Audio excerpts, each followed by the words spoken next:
Welcome to Kenton's videos. Enjoy the video. You begin by setting strict boundaries.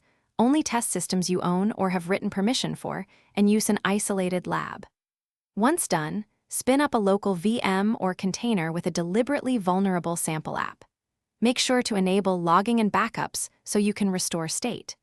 You will collect tools like a proxy, browser developer tools, and non-invasive scanners to observe behavior without exploiting real users. This approach protects others and keeps your testing legal. Next, you map every input point and the context where that data appears in the rendered page: HTML, attributes, JS, or URL. Once mapped, focus on defenses. Apply context-aware output encoding rather than relying on blacklists, and validate input shapes server-side. Make sure to implement a strict content security policy and secure headers to reduce risk.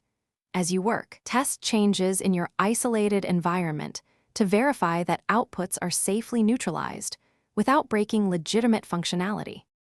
Finally, you verify fixes by running both automated scans and manual reviews in the test lab, then stage changes before full deployment. Once deployed, monitor logs and feedback closely so you can spot anomalies early. If something goes wrong, isolate the problem, consider rolling back to a known good state, and patch either the encoding or validation logic as needed. One quick troubleshooting tip: if user-supplied text still renders unexpectedly, double-check the exact output context and ensure the correct encoder is applied for that context. Thanks for watching. Consider subscribing if we helped you.